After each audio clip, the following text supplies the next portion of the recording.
El trabajo se clasificó al más alto nivel. Eran muy misteriosos al respecto.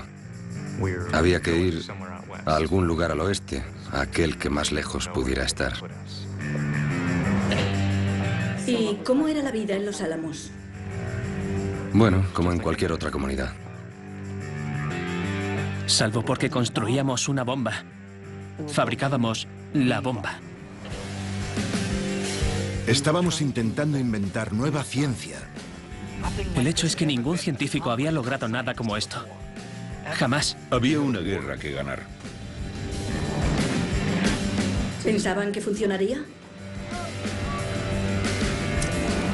No sabíamos si funcionaría. También se comentaba que podría funcionar demasiado bien.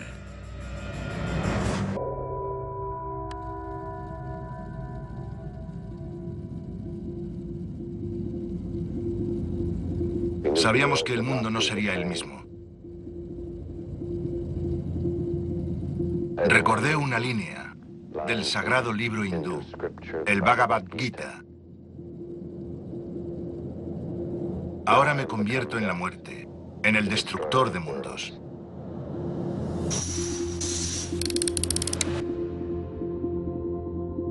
Ahora me convierto en la muerte, en el destructor de mundos. Supongo que todos sentimos eso, de un modo u otro. Supongo que todos sentimos eso, de un modo u otro. Silencio en el plató. Entrevista con Julius Robert Oppenheimer. Rodando. Bobina 20. Toma 1.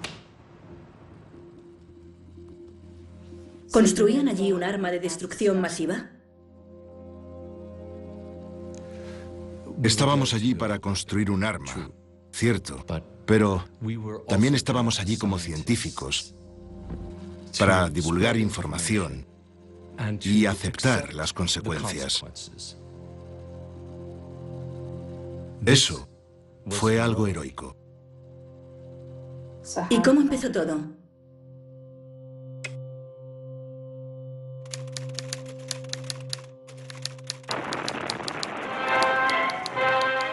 Hitler ha declarado la guerra y guerra tendrá. El Blitzkrieg ataca a la velocidad del rayo. Informan de victorias de todas partes. Este es el inicio de un tremendo choque de naciones que traerá consecuencias trágicas. Los ingenieros alemanes llevan mucho preparándose, pero solo el tiempo y el devenir de la guerra dictarán nuestro destino. Verá, todo empezó con una carta. Una carta al presidente Roosevelt. De Albert Einstein.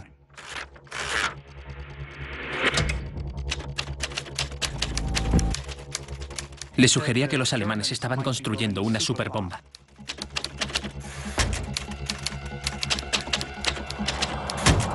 ¿Una superbomba? ¿Con qué?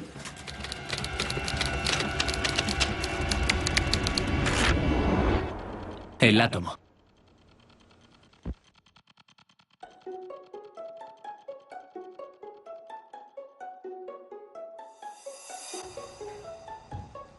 Antaño, una silla no era más que una silla. Una taza de café solo era una taza de café. Una cuchara era sólida. Entrevista con Richard Feynman. Rodando. Bobina 235. Toma 1.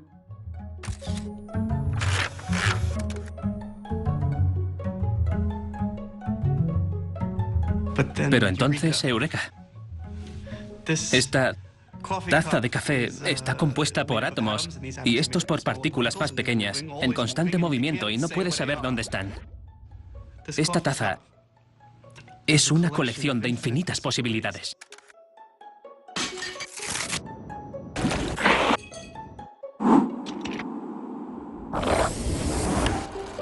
Este descubrimiento dio a los hombres de ciencia una idea.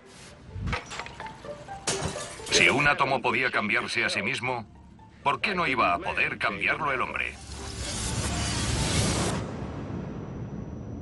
Esto es la nueva física cuántica, una nueva, misteriosa y mágica realidad.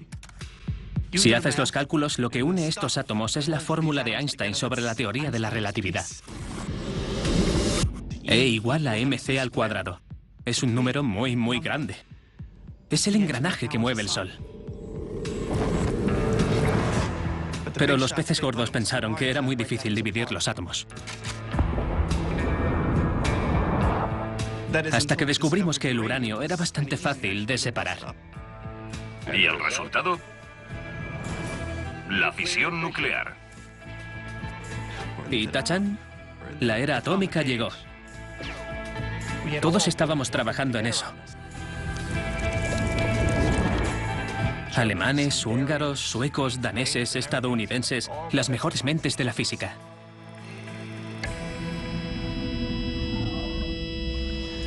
Pero entonces llegó la guerra.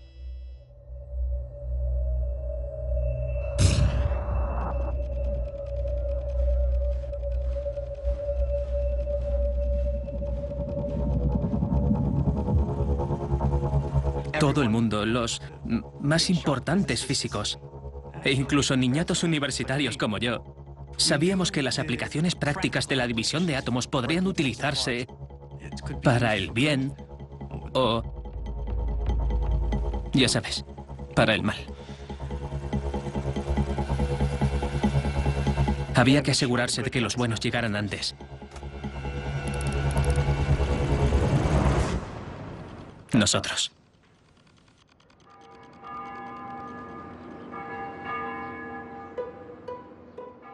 En la primavera de 1943, los departamentos de física de todo el país se vaciaron. Eso sucedió en Princeton, donde estudiaba yo, y en Columbia, Berkeley, Cornell, en todas partes. Las mejores mentes, las más brillantes, desaparecieron. Rodando. ¿Usted era una de esas mentes? Eso creo, sí.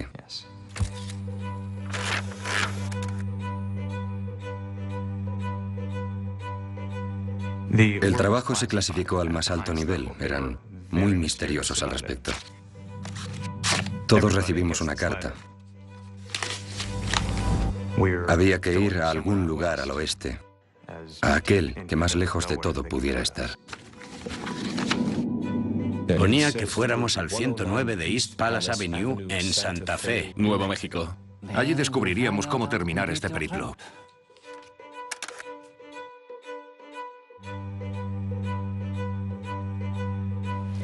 Y ya está. Una buena manera de lanzarse a lo desconocido, ¿no cree? Así que me fui a un rincón perdido de Nuevo México. Este es un aviso para todos los pasajeros que aguardan en el andén 2. El tren saldrá a las 12:30 debido a un problema técnico.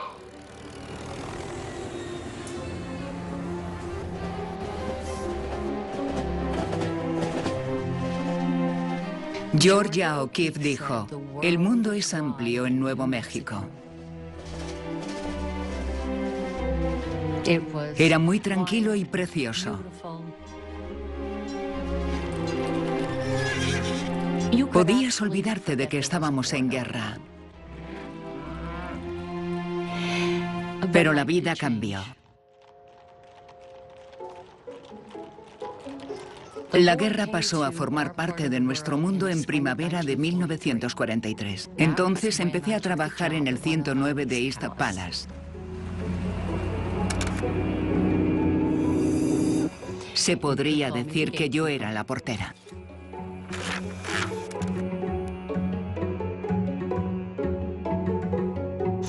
Yo dirigía la oficina de Santa Fe, que era el punto de entrada para cualquiera que fuera al laboratorio. ¿Qué precauciones de seguridad tomaba? Me dijeron que nunca los llamara físicos. Si tenía que dirigirme a ellos, debía llamarlos ingenieros. Pero le diré algo. Tan solo eran un puñado de muchachos perdidos. Robert Wilson y su esposa Jane llegaron desde Princeton. También estaba Harold Agnew. Estaba casado, pero aparentaba 12 años.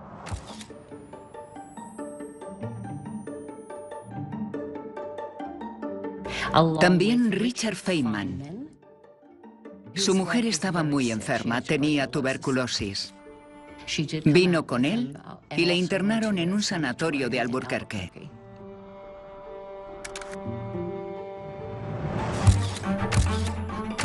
Había muchos recién llegados que venían desde Europa. Por ejemplo, el húngaro Eduard Teller. Se llevó hasta allí su gran piano. Esa cosa ocupaba todo su salón. Hans Bethe era alemán. Su madre era judía, así que tuvo que huir. Todos estaban perdidos cuando llegaron a mi oficina, pero las esposas todavía más. Nos mudábamos a un destino desconocido para mí. Mi esposo me dijo... No puedo darte explicaciones, solo que nos vamos. Eso fue todo. Había soldados, mecánicos, secretarias, agentes de inteligencia, incluso generales. Y cuando les daban la autorización me aseguraba de que subieran a la colina. ¿Eso era Los Álamos? Sí. ¿Y usted sabía lo que iban a hacer allí? Claro que no. 48 estados de nuestro país libre y soberano están en guerra. Todo estadounidense tiene trabajo que hacer. Frente a nosotros teníamos una tarea sencilla. Una tarea sencilla de una monumental complejidad. Teníamos que construir un arma militar práctica, una bomba, pero aprovechando únicamente el potencial explosivo de la fisión. ¿Y pensaban que lo lograrían? Había que hacerlo. Los alemanes tenían su propio proyecto atómico y a algunos de los mejores físicos del mundo. Se habían apropiado de minas en Checoslovaquia, ricas en uranio. Su potencial industrial era significativo. Y lo que es más importante, iban 2 años por delante de nosotros. Podríamos pasar a la historia si lo conseguíamos. Pero no nos hacíamos ilusiones sobre qué consecuencias habría si los nazis hubieran vencido. ¿Qué habría significado? Nueva York, incinerada. Igual que Washington y Londres. Millones de vidas perdidas. Y esclavitud para el resto.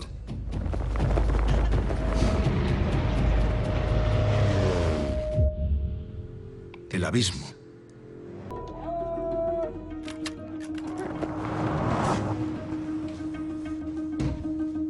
Silencio en el plató. Rodando. Entrevista con el general Groves. ¿Cómo se sintió cuando le asignaron como comandante militar del Proyecto Manhattan? He de decir que fue una decepción. Soy ingeniero, construyo cosas. Construí el Pentágono.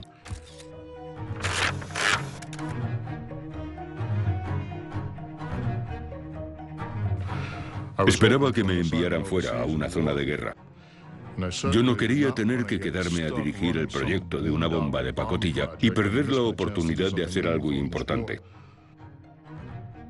Hábleme del nombre. La primera oficina estaba en Nueva York, así que lo llamamos el Distrito de Ingeniería Manhattan, que se convirtió en el Proyecto Manhattan. Construimos plantas de refinamiento de uranio en Oak Ridge, Tennessee, donde la red eléctrica tenía la potencia que necesitábamos, aislada de la red principal. Después construimos plantas para producir plutonio en el estado de Washington. La Universidad de Chicago era nuestro centro de investigación. Pero necesitábamos otras instalaciones, algún lugar secreto para desarrollar la bomba, para que al conseguir el material suficiente estuviéramos listos.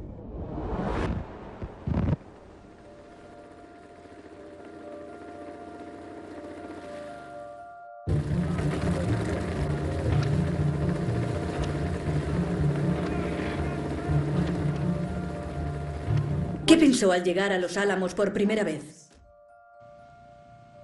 ¿Puedo decir? ¿No? Pues era una... Con perdón.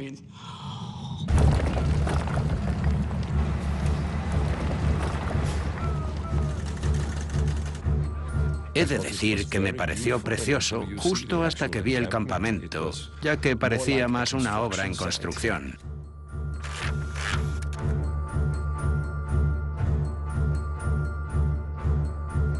Los primeros días fueron un caos.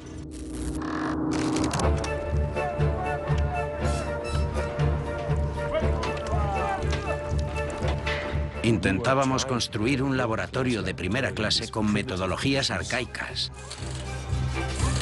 Te podías tropezar con clavos, con barriles y cosas así.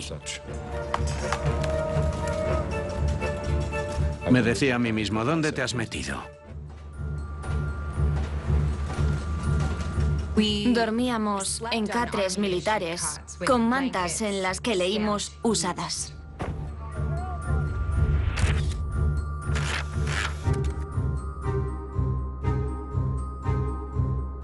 Al principio nos dio asco hasta que nos dimos cuenta de que eran las siglas del Destacamento de Ingenieros de Estados Unidos.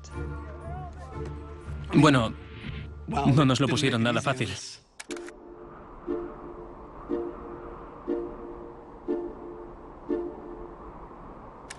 El lugar era lúgubre, polvoriento, soplaba mucho aire y nada estaba terminado. Era como si no nos fuéramos a poder mudar nunca. A nuestro general le encantaba darnos lo mínimo que necesitásemos, lo indispensable, y no se gastaba un centavo más. Eso significaba que no había aceras, ni calles, ni farolas. Algunos no pudieron soportarlo. Uno o dos renunciaron, otros se fueron a casa. Creí que era el fin de aquello. Todo podría haber fracasado desde el principio. Él, sin embargo, nos mantuvo unidos. Más que el miedo a los nazis o el deseo de resolver un fascinante enigma que la ciencia nos planteaba. ¿A quién se refiere? Oppenheimer. Julius Robert Oppenheimer. Nuestro director. Le llamábamos Opie. Muchos no sabíamos qué esperar de Oppenheimer. Era un físico teórico de Berkeley, muy respetado, brillante como ninguno, pero este proyecto necesitaba un líder increíble para tener alguna oportunidad.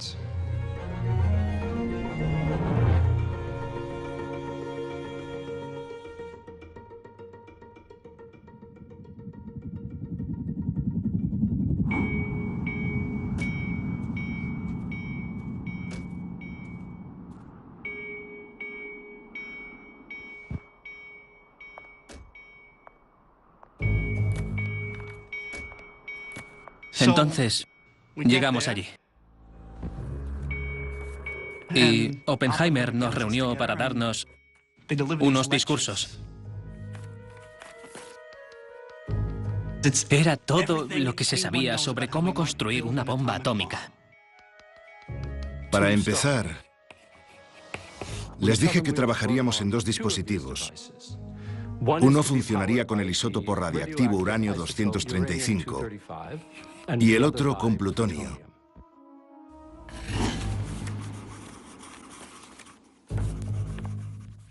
Así que esto es lo que teníamos que hacer. Primero, teníamos que aprenderlo todo sobre un nuevo material radiactivo sin tener acceso a dicho material. ¿Por qué? Porque todavía no existía. Lo estaban haciendo en Tennessee. Segundo, la gente de Tennessee tenía que producir el material radiactivo suficiente para que la bomba funcionara. Pero para lograr eso, antes tienes que dividir el uranio átomo por átomo hasta tener unos 50 kilogramos de uranio 235. Les llevaría 2 años hacer eso. Tercero, teníamos que inventar una manera de disparar este material radiactivo dentro de una bomba mientras caía de un avión, antes de que chocara contra el suelo.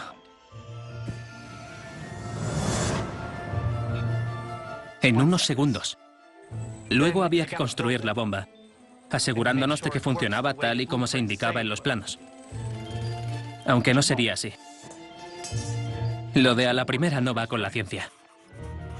Y por último, había que probarla. Conseguir más o menos 1000 mediciones correctas con un margen de 1 millonésima parte, sin explotar en 1000 pedazos.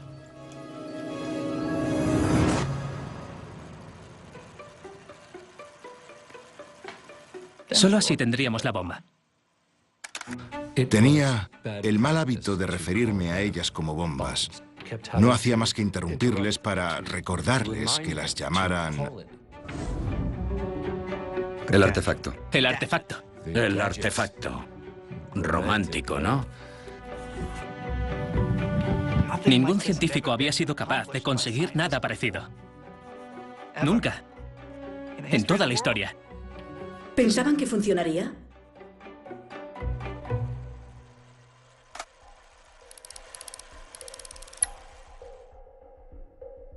No, no sabíamos si funcionaría. Aunque también se decía que igual funcionaría demasiado bien.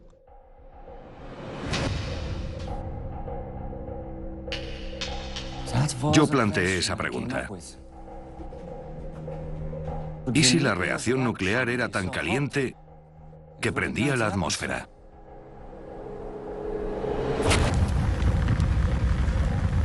Esa sí era una pregunta muy seria.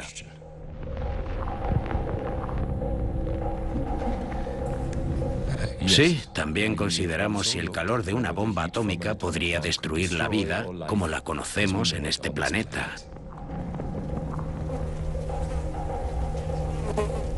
Hice los cálculos yo mismo y las probabilidades eran escasas.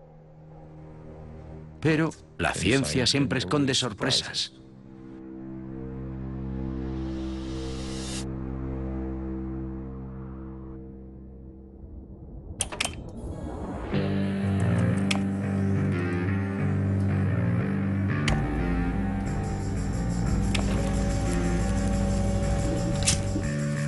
Empezó el trabajo y arrancar nos sentó genial.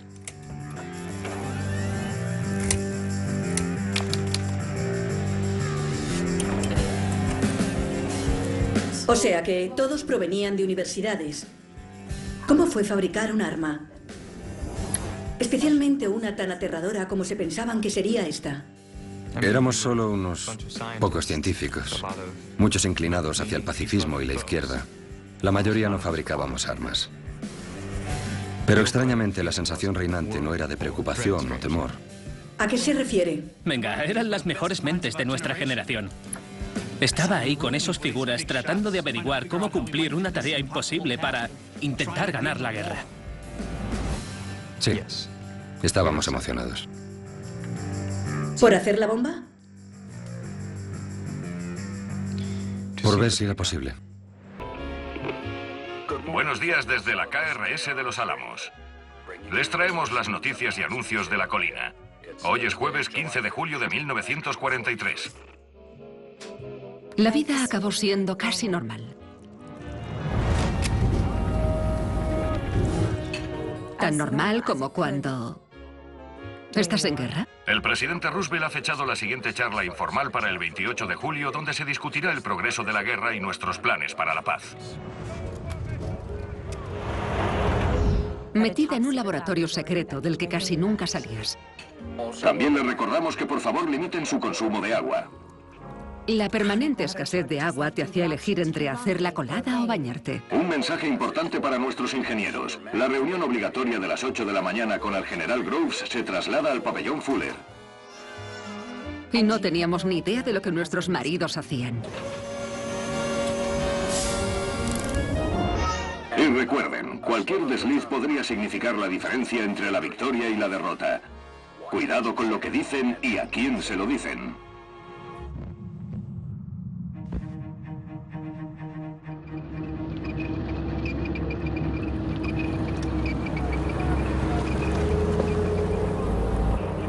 El secretismo y la seguridad era lo que primaba. Lo ideal para guardar un secreto es limitar quién lo conoce.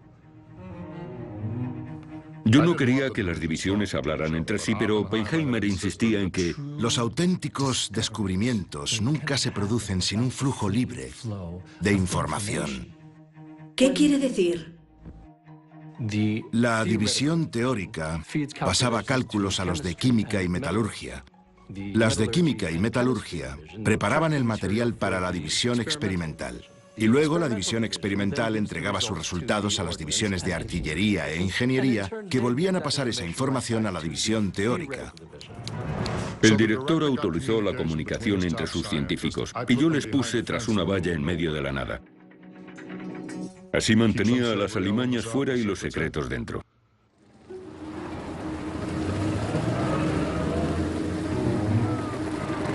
Una valla, guardias y carteles de prohibido el paso te recibían en Los Álamos. Patrullas de seguridad vigilaban el perímetro.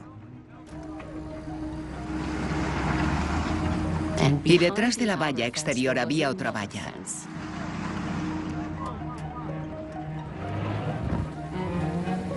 Y después la ciudad.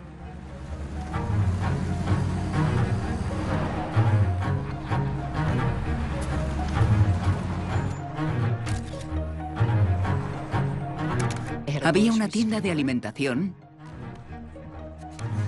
una cantina, apartamentos y casas baratas. Y justo detrás estaba la última valla, que nos separaba de los laboratorios. ¿Cómo reaccionaba la gente ante tanta seguridad? Era imposible evitar que te afectara. Los sensores militares nos abrían el correo y escuchaban nuestras llamadas.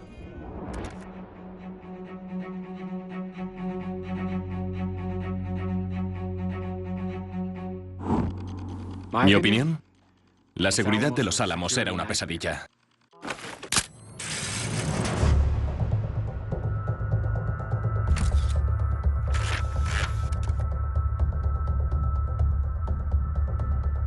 Mi trabajo era impedir las filtraciones al enemigo. Buscábamos espías nazis y comunistas. ¿Espías? Sí. Muchos de los científicos acababan de obtener la ciudadanía o estaban en proceso. Había cabezas cuadradas por todas partes. Pero la mayoría eran judíos. Así que no le tenían mucho cariño a Hitler. Supongo que eso era una ventaja para nosotros. Aunque los académicos igual no estaban acostumbrados a la disciplina militar. Yo siempre intenté serle útil a las fuerzas de seguridad. Feynman. Su batalla privada con los censores, digamos que nos obligó a desarrollar algo de comedia. Él y su joven esposa se escribían en clave. Arlene era muy inteligente, pero se quedaba en la cama todo el día. Tenía que ofrecerle retos. Dick estaba casado con su amor del instituto y ella estaba muy enferma, pero se mandaban cartas. Él hacía todo lo que podía para entretenerla.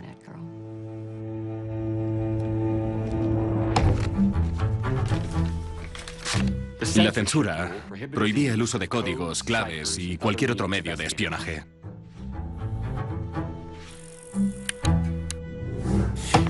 A Dick le llamaban la atención a intervalos regulares. Siempre daba la clave para descifrar el código familiar Feynman. Esperaba lo justo para que los censores lo descifraran. Y cambiaba a otro sistema de criptografía. Alguien tenía que mantenerlos alerta. Parece que se le ocurrieron códigos bastante elaborados. Me gustan los números. Fue por eso por lo que me trajeron desde Queens. Con ellos empieza todo el proceso. Lo teórico. Es genial porque solo necesitas tu cerebro, una pizarra y un pedazo de tiza.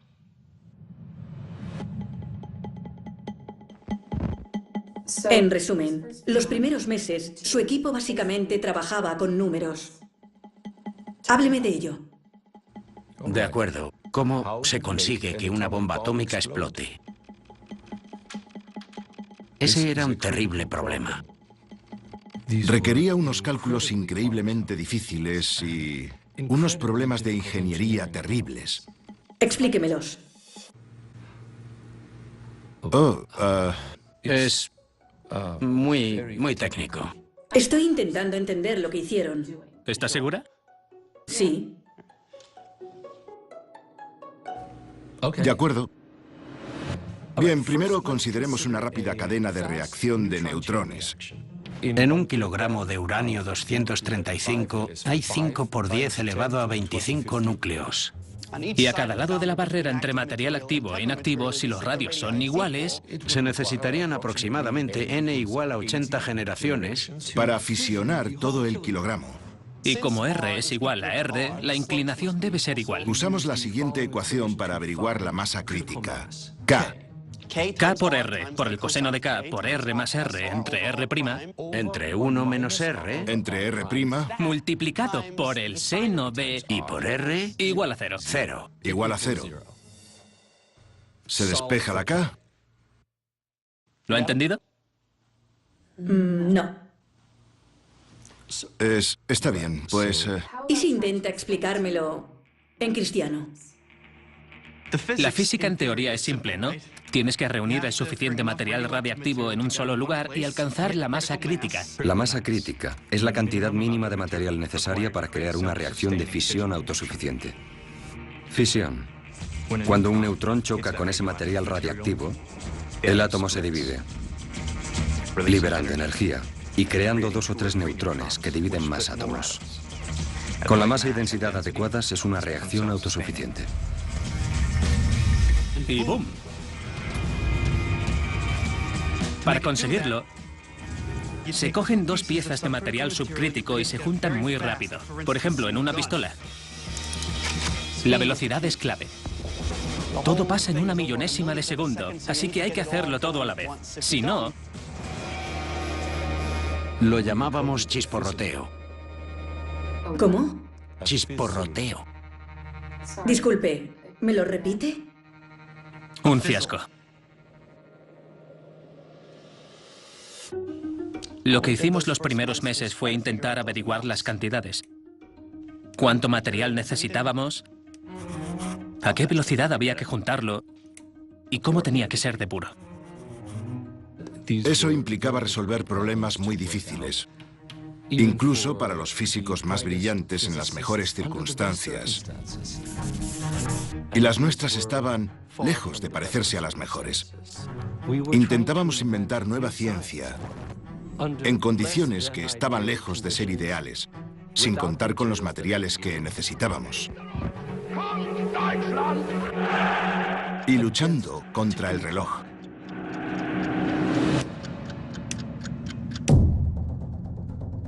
Cada prueba que hacíamos podía retrasar la fecha final. Un mes por aquí, otro por allá, así que lo calculamos. ¿Los nazis tenían esta técnica? ¿Tenían suficiente material? Y lo que es más importante, ¿nos llevaban ventaja?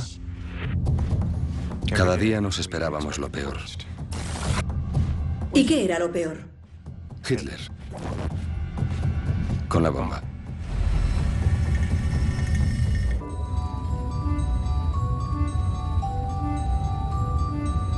Les deseamos felices fiestas desde la KRS aquí, en Los Álamos. Y empezamos con los anuncios matutinos. Primero, nuestros compañeros de las Islas Británicas han empezado a llegar. Nuestro director quiere recordar a todos los de la colina que deben ser hospitalarios. Los científicos de la misión británica eran parte del interminable flujo de incorporaciones. En Navidad llegó un miembro muy importante para la misión, que tenía a todos los ingenieros alterados. Ah, sí, cómo no. Niels Bohr. Incluso para los físicos más importantes, Bohr era como un dios. Era quien había descifrado toda la estructura atómica. Acababa de escapar de los nazis. Y todos le admirábamos.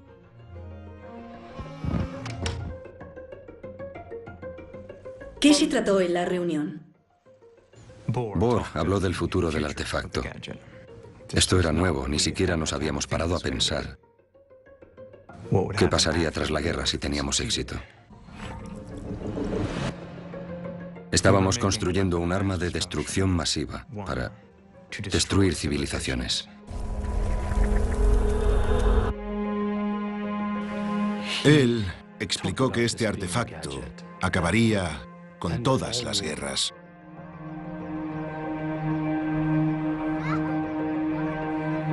Que haría que el coste de la lucha fuera tan alto que nadie se arriesgaría a intentarlo.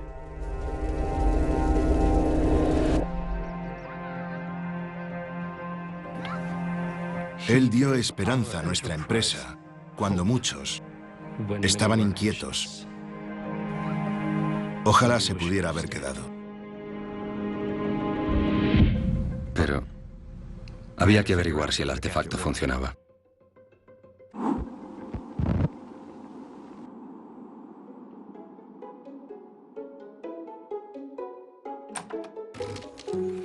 Cuénteme qué pasaba por aquel entonces en los laboratorios. En la división experimental por fin empezamos a recibir plutonio de Hanford con el que hacer pruebas. Cada cifra había que comprobarla o refutarla con experimentos. Esto era esencial. Al fin y al cabo, no queríamos un artefacto solo teórico. Debía funcionar. Las jornadas que pasábamos trabajando recluidos en un oscuro y recóndito laboratorio cada día eran... te dejaban exhausto. Empezábamos a las 8 de la mañana y trabajábamos hasta las 4. ¿De la tarde? No, de la madrugada. Y el hecho de estar aislados del resto de la civilización, pues no ayudaba. Y de repente la gente empezó a volverse un poco loca. Sí, estaban que se subían por las paredes.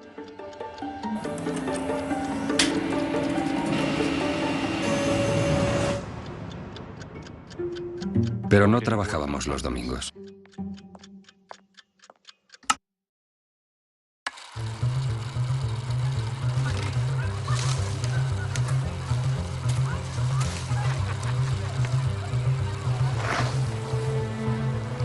Había una pista de esquí que usábamos durante el invierno.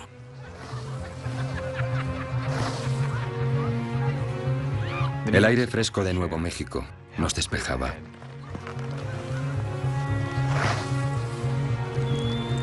Y cuando llegaba el deshielo, dábamos paseos. A veces hasta íbamos de picnic.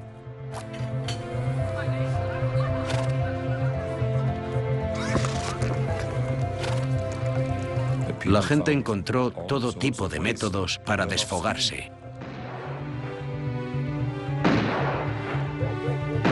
Sí, es cierto. Y también bebían litros de vodka y ron.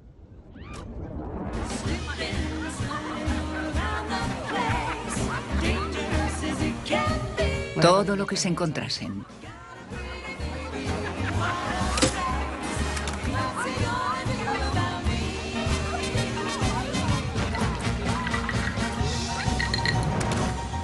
Durante un tiempo fui presidente del Consejo Municipal y oía de todo.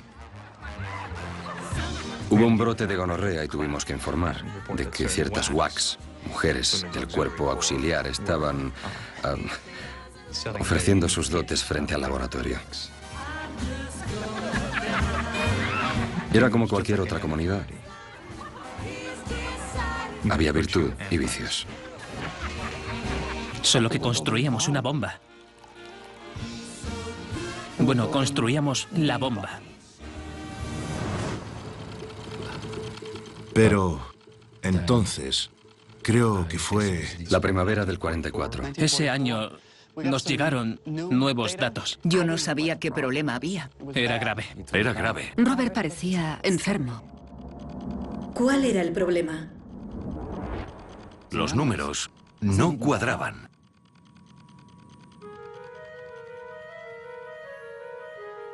Los resultados experimentales no empastaban con los cálculos teóricos. Lo habíamos basado todo en esos cálculos. Y hablando de reacciones en cadena.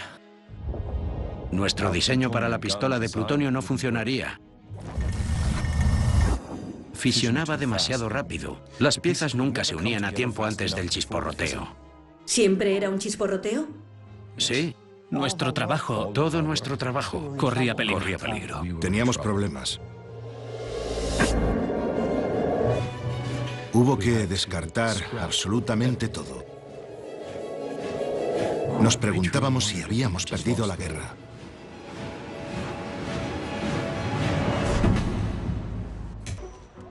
Llamando a Werner Heisenberg. Los físicos son algo especiales con el sentido del humor. Werner Heisenberg, acude a la oficina principal.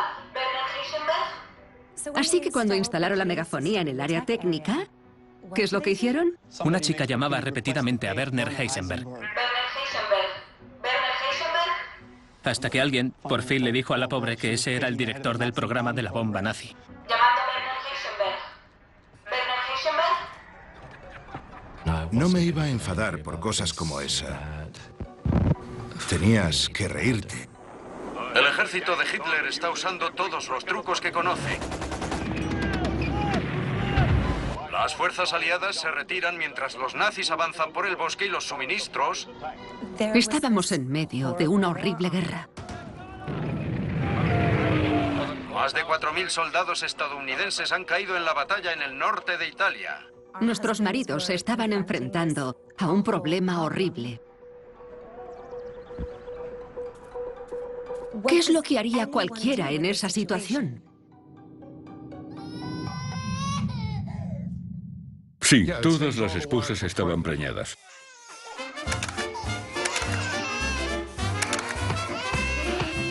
Yo encontré marido. Un químico me robó el corazón y formamos una familia. Vivíamos deprisa. 80 bebés alumbrados en el primer año. Le das seguro médico a la gente y se creen que tienen que usarlo. Si me hubiera salido con la mía, le aseguro que mi base militar no se hubiera convertido en una guardería. Había una guerra que ganar.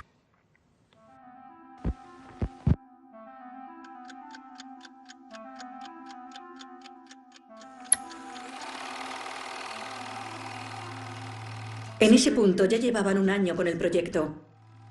Cuénteme qué sucedía. La primavera de 1944 acabó siendo una época desesperada para nosotros. ¿Y eso?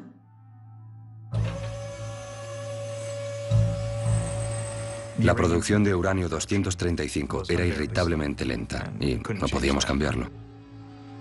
¿Cuánto tiempo dijeron que tardarían? Pasó un año, hasta que tuvimos material suficiente para una bomba. O puede que no. El plutonio era más fácil de producir, pero nuestra división experimental acababa de descubrir que el plutonio tenía una tasa de fisión demasiado alta para nuestro diseño.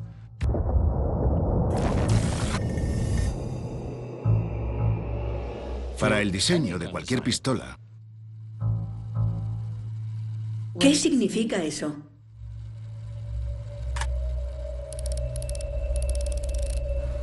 Que estábamos fracasando. Teníamos que averiguar cómo alcanzar la masa crítica más deprisa que incluso la pistola más rápida. ¿Y qué hay más veloz que una pistola?, se preguntará. No tiene fácil solución. ¿Qué pasó después? Bueno, llevábamos un año con el proyecto y aún nos quedaba otro. Pero tan solo una teoría. Algo que no era muy halagüeño.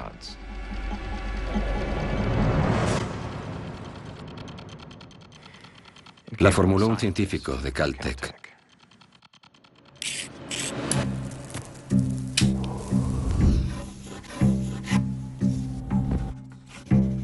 Él propuso una manera distinta de dominar la masa crítica. Todos habían hablado de una pistola, pero él dijo, ¿y si usáramos una esfera y controlásemos en dicha esfera una explosión hacia el interior?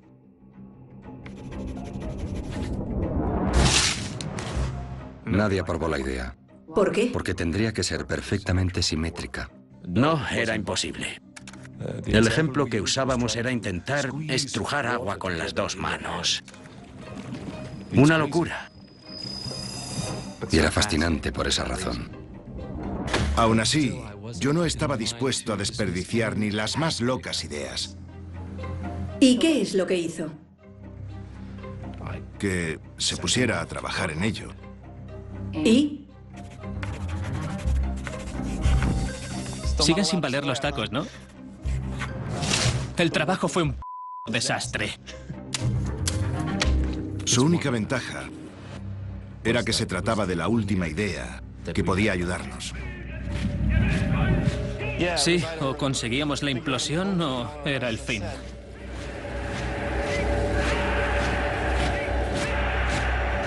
Y se acabó.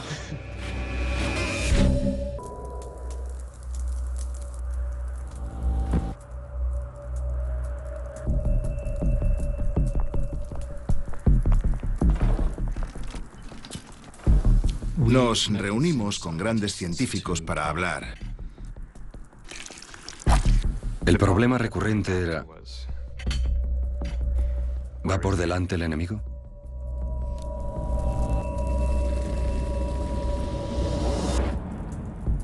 Repasamos toda la información que conocíamos sobre el proyecto de la bomba nazi, la cual era muy escasa. ¿Habrían tenido una idea mejor? ¿Habrían evitado los errores que cometimos nosotros? ¿Quién iba por delante?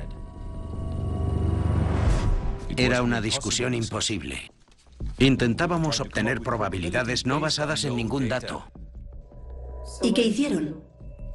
Sabíamos que si queríamos tener alguna oportunidad de construir esta arma nuclear antes que los nazis, era necesario solventar lo de la implosión. Una teoría que a muchos les parecía imposible.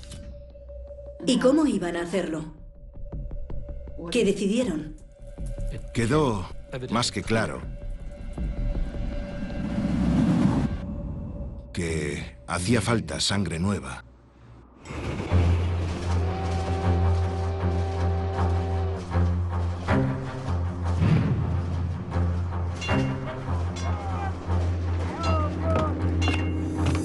¿Silencio en el plató? Sí, soy ucraniano. Rodando. Supongo que eso me convierte en ruso. Bobina 20. Entrevista con George Kistiakowski. Toma 1.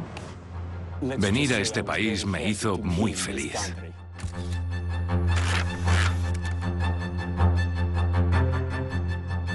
Vine para ayudar con el programa de implosión.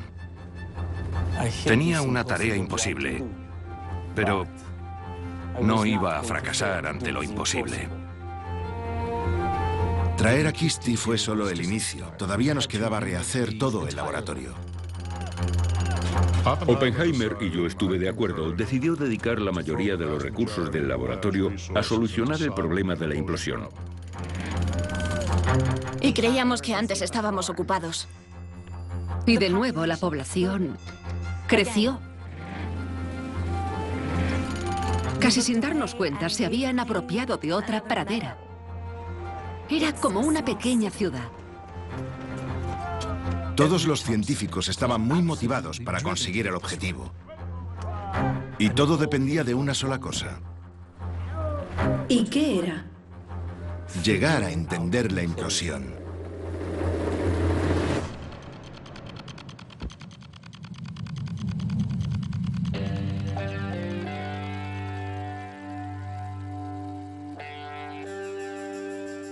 Bien, hábleme de la implosión.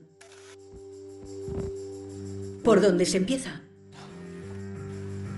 Si lo que quieres es que implosione un artefacto, tienes que conseguir que una gran bola de metal se comprima en otra más pequeña. ¿Y cómo se hace eso? Con mucha fuerza. Hay que crear algo llamado onda de choque que comprima uniformemente el núcleo de plutonio. Esta onda se produce con una explosión dirigida hacia el interior. Pero tiene que ser muy precisa. ¿Y cómo se prueba una onda de choque? Hay que hacer que exploten un montón de bombas.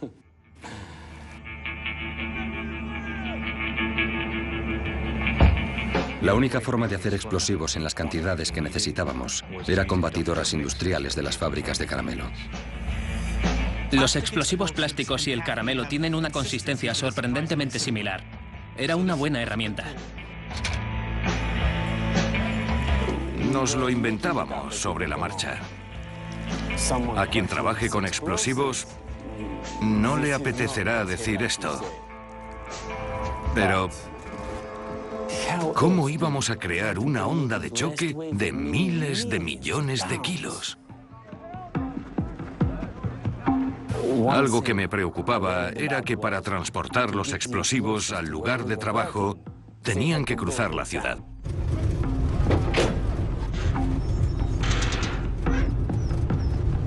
Si un camión se hubiera salido de la carretera, habría arrasado con el 90% de las mentes que habitaban allí.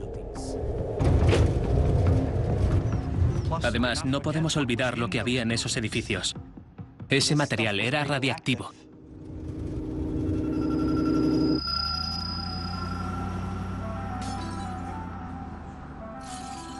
Las soluciones líquidas radiactivas hubieran liberado polvo radiactivo que más tarde se habría alacado. Y no llevábamos trajes especiales todo el día, solo durante el trabajo.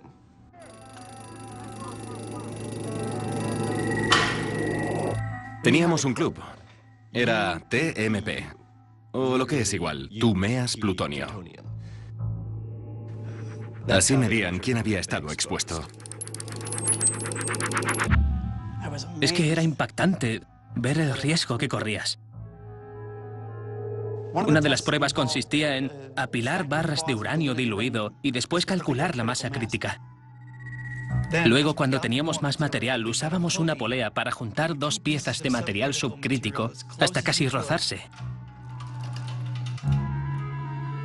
sin que explotasen. Era como hacerle cosquillas a un dragón dormido. Tenías que hacérselas hasta que se estremeciera, pero sin despertarlo.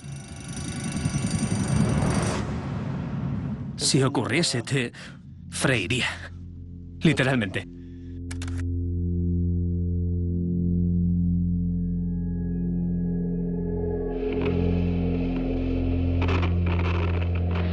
Parte del 6 de junio, cuartel general de los aliados. Por orden del general Eisenhower, los navíos aliados apoyados por fuerzas aéreas desembarcaron en la costa septentrional de Francia.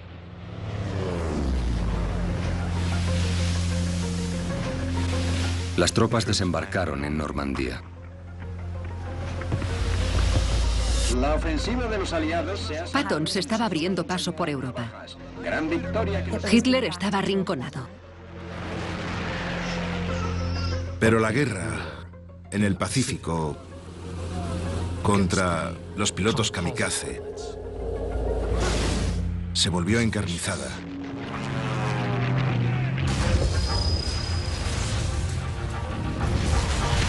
Nuestros muchachos estaban muriendo y sentimos un ansia incesante de progresar. Este era nuestro reto. Había que superarlo. Era nuestra obligación.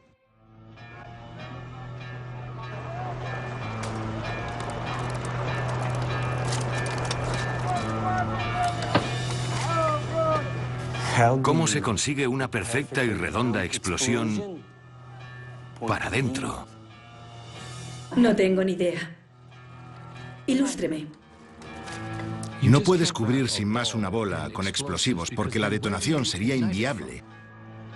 Lo intentamos en un sitio al principio. ¿Y qué tal funcionó?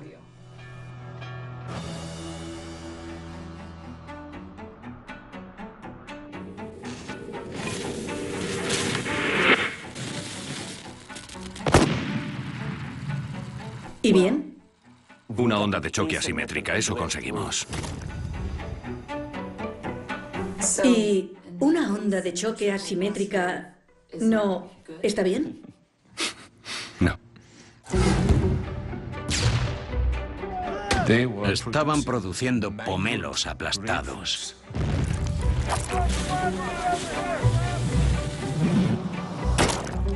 Y si usábamos más detonadores, pasaba justo lo mismo. Incluso los científicos más arrogantes pensaban que fracasarían. No querían tener relación con aquello. Pero la implosión todavía era una idea nueva a esas alturas. Y la única que les quedaba. ¿Qué precauciones tomaron para asegurarse de que no se filtrara? Todos hablábamos sobre la seguridad. Yo bromeaba con mi amigo Klaus sobre quién sería el mejor espía. Era yo, qué duda cabía, lo cual es irónico. Claro. ¿Y eso por qué?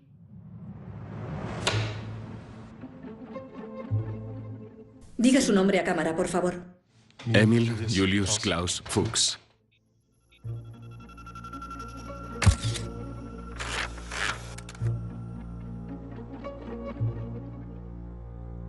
¿Cuándo empezó a trabajar en el proyecto Manhattan? Empecé en el invierno de 1943 con la misión británica. Era extremadamente brillante, extremadamente trabajador y extremadamente callado. Nunca fui capaz de sacarle más que unas pocas palabras. Supongo que todos tenemos muchos rasgos de personalidad. En el curso de aquel trabajo, establecí vínculos. E hice amigos. Por supuesto, tuve que ocultarles mis inquietudes. Se convirtió en una especie de mascota para muchas de las esposas. Me permitía hacer nuevos amigos y ayudar a la gente para poder ser el hombre que quería ser en todos los aspectos. Klaus me caía bien. Me prestaba su coche para ir a ver a Arlene.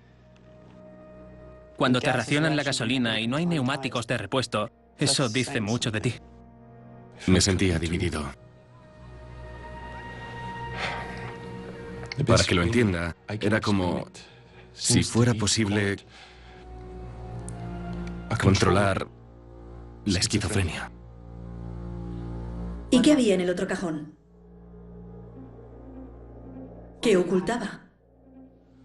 Pues mi política. ¿Qué es? Decidí entregar cualquier información que encontrara. Al principio no sabía que este trabajo implicara tantas consecuencias. Aunque dudo que eso hubiera cambiado mis acciones. Lo que significa... Que lo hubiera hecho igual. ¿Habría seguido espiando para la Unión Soviética? Sí.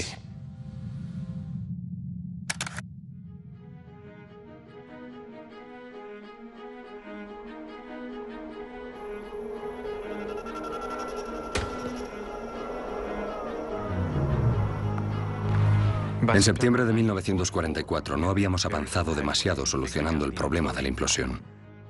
Eso casi son 6 meses. ¿Habían progresado algo? Seguían siendo pomelos aplastados, pero estaban menos aplastados que sus predecesores.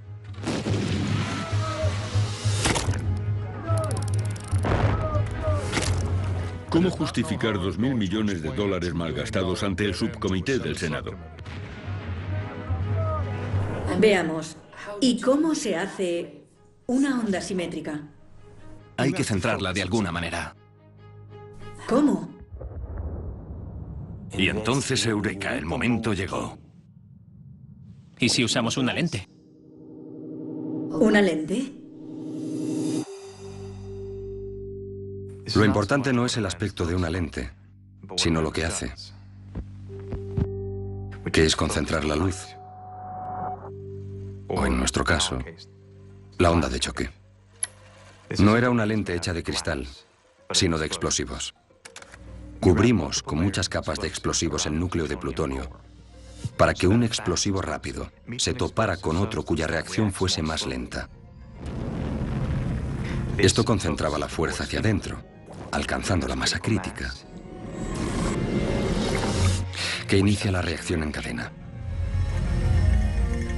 Con las medidas adecuadas, se conseguía una explosión simétrica. ¿Y qué ocurrió entonces? Decidí que ese iba a ser nuestro diseño y más valía que funcionara.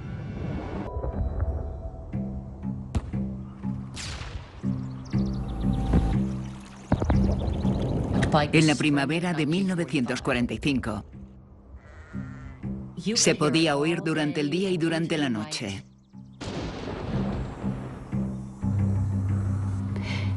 Algo había cambiado en la colina.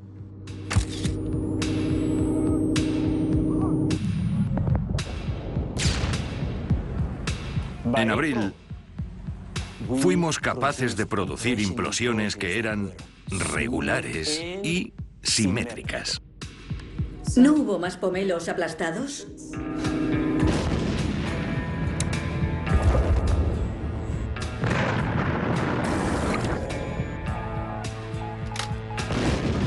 ¿Así que la lente funcionó? Sí.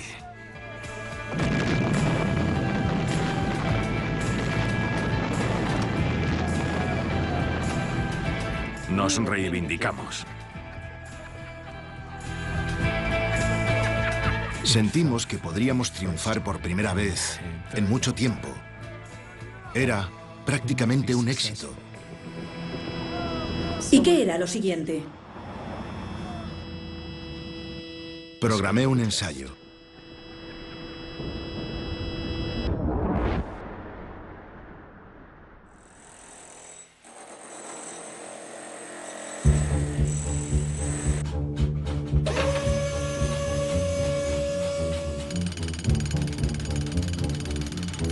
Cuando nos dimos cuenta de que podríamos producir múltiples bombas y de que era casi seguro poder tenerlas listas para el final del verano, la pregunta era: ¿las queremos?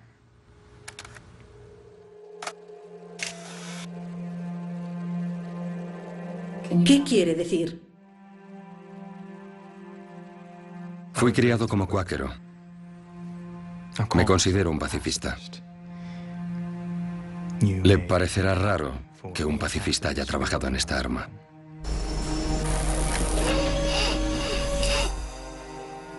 Mi primera esperanza era que no funcionara. Que los físicos ni siquiera nos dejasen montar la bomba.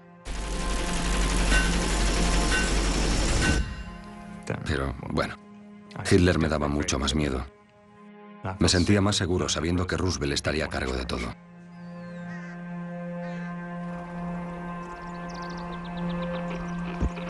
Interrumpimos la programación para emitir un boletín de noticias especial de la CBS. Una asociación de prensa acaba de anunciar que el presidente Roosevelt ha muerto.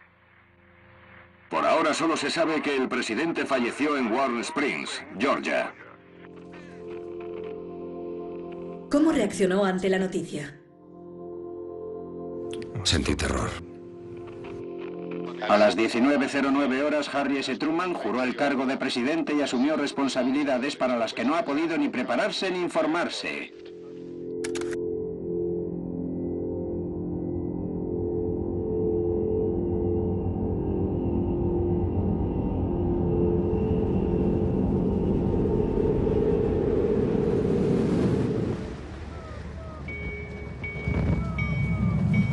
Y con la misma rapidez,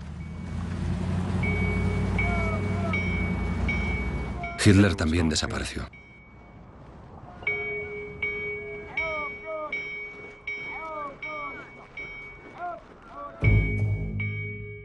Muchos habíamos venido a los Álamos para detener a los nazis. Pues ya estaba muerto. En su búnker subterráneo en Berlín. El Tercer Reich ya era solo cenizas.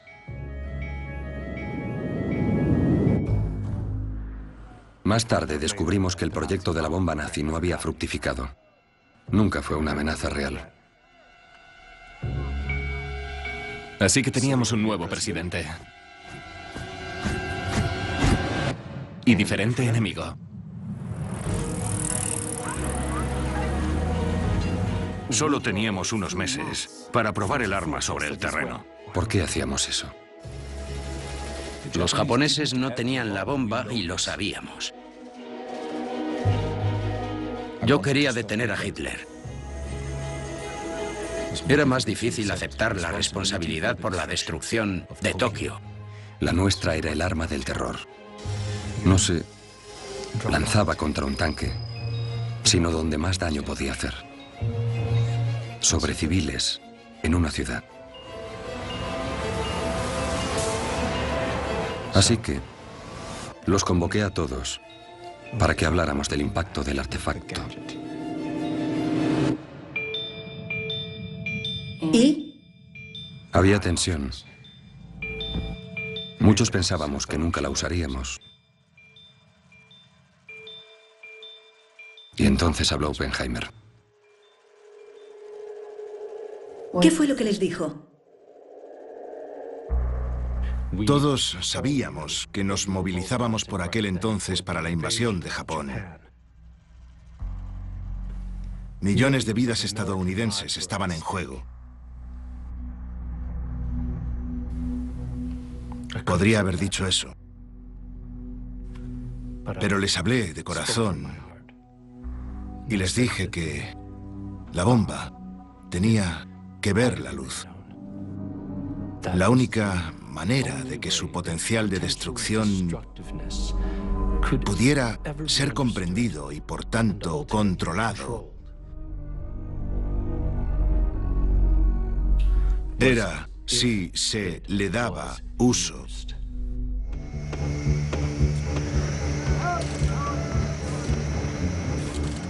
Solo quedaban unos días para probar la primera bomba atómica de la historia. ¿Dónde la iban a detonar? Se había elegido el emplazamiento con antelación en un desierto aislado. Los conquistadores le habían puesto un nombre al lugar: la Jornada del Muerto, o el Viaje de la Muerte.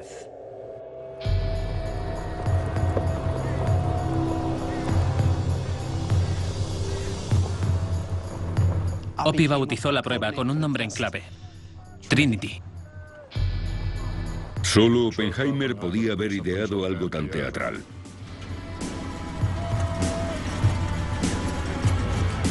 ¿Y desde dónde iban a ver la prueba? Construimos varios búnkers desde los que observar la explosión a una distancia segura.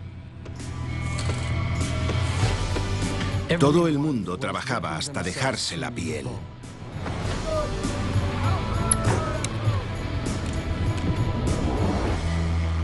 Y luego estaba Feynman. El chaval había demostrado ser absolutamente indispensable. Pero recibió una llamada justo antes de la prueba. Era su esposa.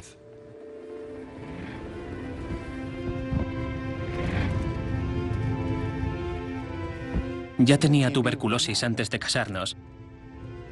Y aún así me casé con ella. Dejarla era imposible, exactamente igual que abandonar mi trabajo. Me gustaba el reto. Pero me distrajo mucho justo cuando más sufría ella.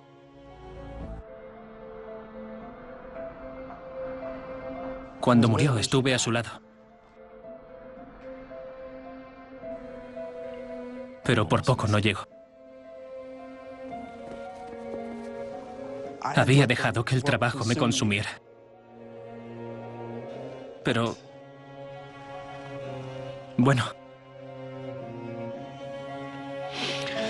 Semanas más tarde llegó un telegrama de Los Álamos. Era la prueba. ¿Y qué hizo?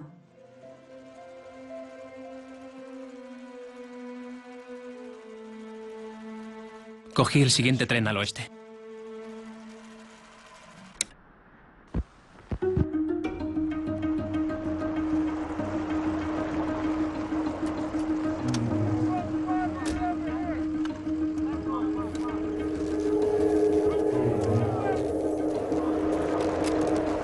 A primera hora de la mañana se inició el ensamblaje final.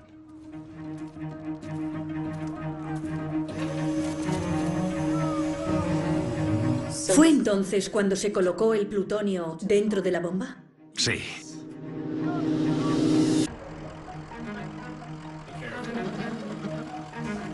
Fuera se oían los coches al ralentí.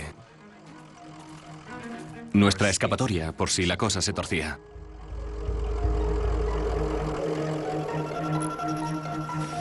He de decir que en todo esto hubo una cosa que nos salvó. Sí. Fue absolutamente indispensable. No tengo ni idea de qué hubiéramos hecho sin ella. ¿Sin la colección de talento? No, sin la cinta americana. Así que, en lugar de soldar la bomba, ¿usaron cinta americana? ¿Usted querría soldar una bomba de plutonio envuelta con explosivos plásticos? Creo que no.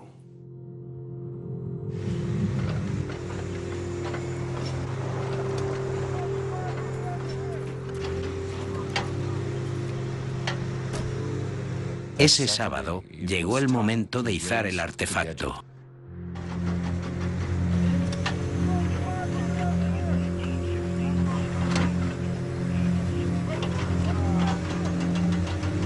Utilizaron una grúa gigante.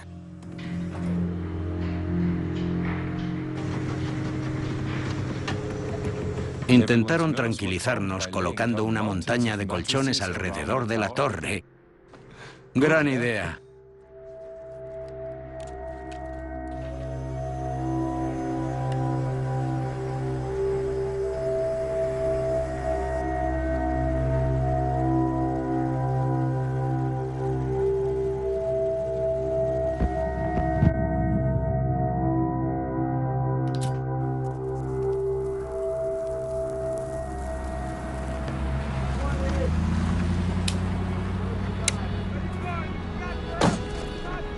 El presidente Truman se acerca al final de su histórica visita por mar a Potsdam para una reunión que podría determinar la historia de las futuras generaciones.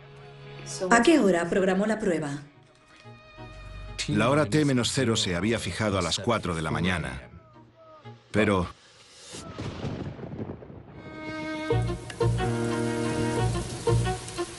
No detonas un explosivo nuclear bajo la lluvia, salvo que quieras que dicha lluvia radiactiva se esparza por todo el estado. ¿Entonces qué hicieron? Querían retrasar la prueba un día. Rotundamente dije no. Se retrasó 1 hora y media. Ahora estamos en T-8 horas. No diré nombres, pero recibí una llamada de unos colegas científicos que me invitaron a hacer un picnic esa noche. ¿Un picnic por la noche? La sesera me hizo clic y acepté reunirme con ellos. Yo llegué a Los Álamos cuando los autobuses estaban saliendo. Así que fui directamente al sitio, que estaba a unos 40 kilómetros. Stalin dice que los rusos participarán en la guerra contra Japón el 8 de agosto. Escalamos hasta la cima de Sandia Peak, a las afueras de Albuquerque. A todo el personal, ahora estamos en T-2 horas. Está entre 17 y 30 grados al noroeste. Nos dieron gafas oscuras para que lo viéramos. Unas gafas oscuras. Las horas no pasaban. Ya no quedaba nada que hacer. Habíamos tomado todas las precauciones posibles. Y sí, también hicimos apuestas. Nos jugamos $1. La fuerza explosiva, 8.000 toneladas de TNT. Siempre he creído que hay que apostar por uno mismo, así que dije 50.000. T-20 minutos y contando. 300. Yo 1.400. 40.000 toneladas. Finalmente, el cielo empezó a despejarse. En ese momento, mantener la calma era lo más importante. Centro de comunicaciones, necesitamos una respuesta de inmediato. Pero Enrico Fermi, el premio Nobel italiano, aceptaba apuestas sobre si la bomba prendería a la atmósfera y destruiría Nuevo México o el mundo entero. Esa probabilidad era casi inexistente. Apostó por Nuevo México.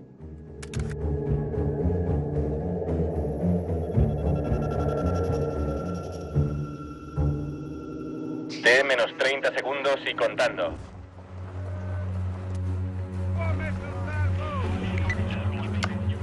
¿Cómo fueron esos últimos segundos? La espera se hizo eterna. 15 segundos. Una eternidad que determinaría el curso de la historia. 10,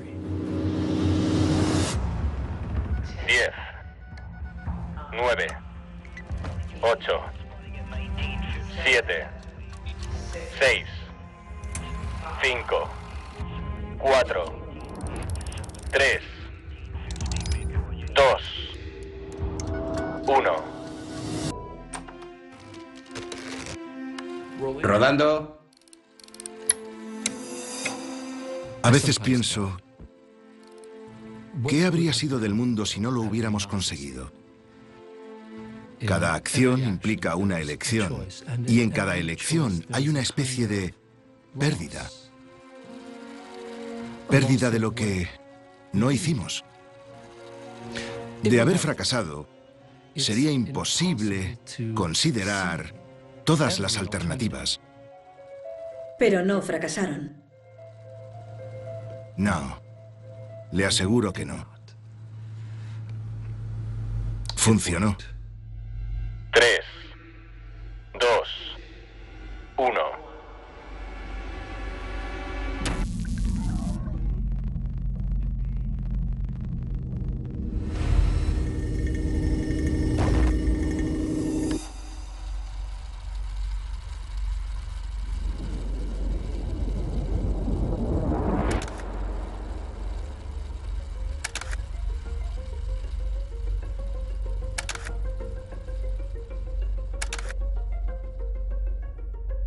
Todo el campo brillaba más que a plena luz del día.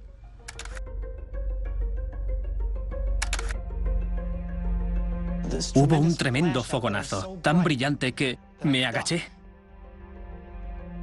Vi aquella luz blanca que se volvió amarilla y después naranja.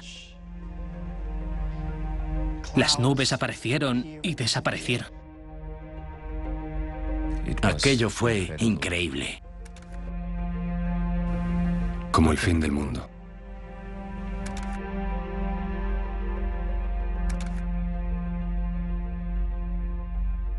Nadie dijo nada.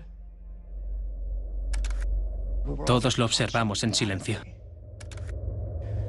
Pero la onda expansiva y el sonido nos aturdieron a todos.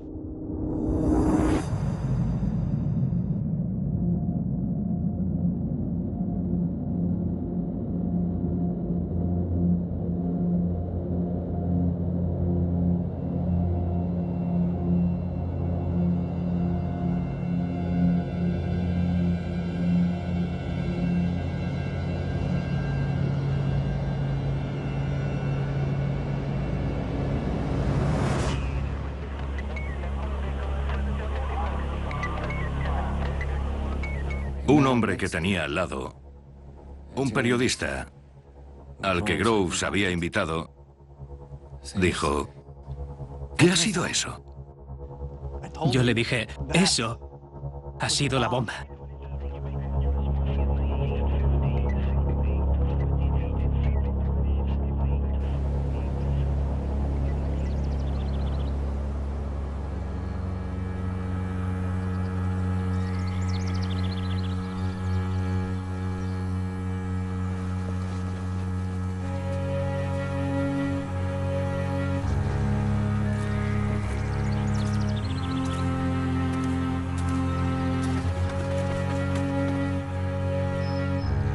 Volvimos a los autobuses, casi sin hablar.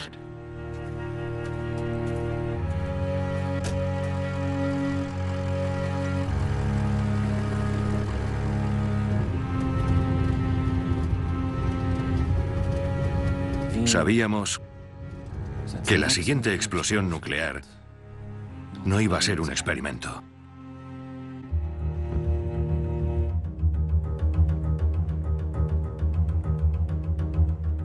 El mundo había cambiado.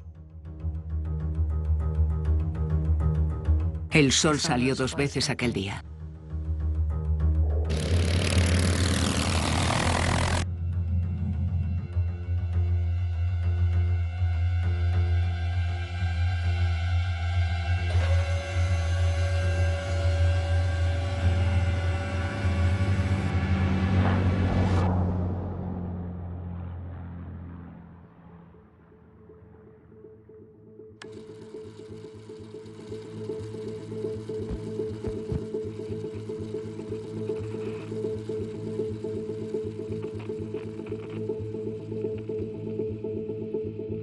La Casa Blanca acaba de realizar un importante anuncio sobre la guerra.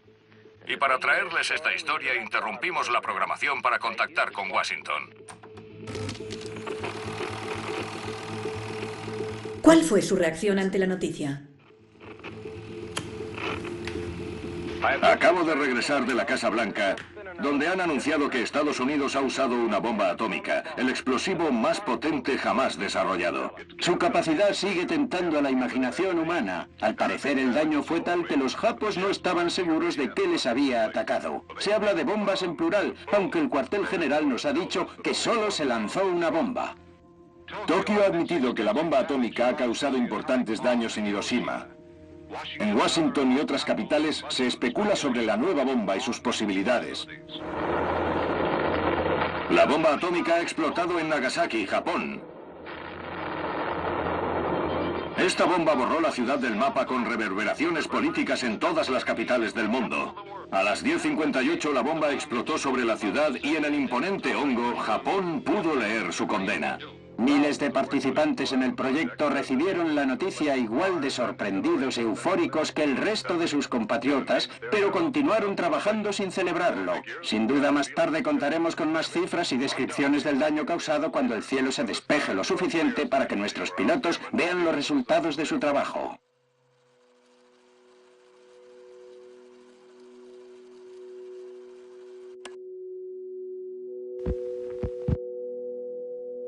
Y se acabó.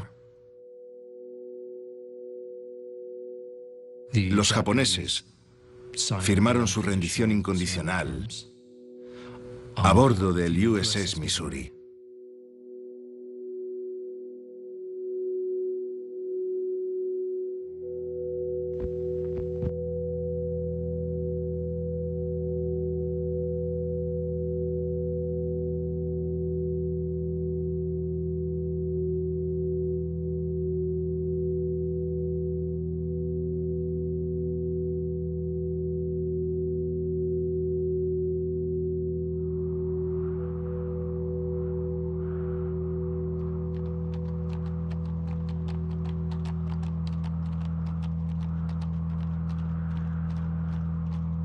Algunos fueron a Hiroshima y a Nagasaki más tarde,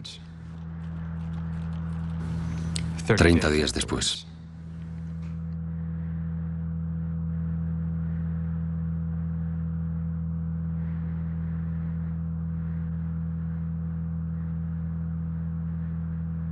Quedaba una llanura donde antes hubo una ciudad.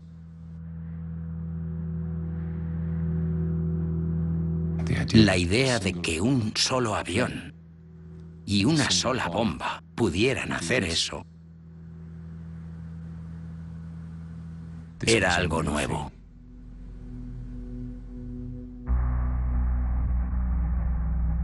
Echando la vista atrás, ¿hicieron lo correcto construyendo la bomba? Yo era un científico. Y si eres científico, ves bien intentar averiguar cómo funciona el mundo.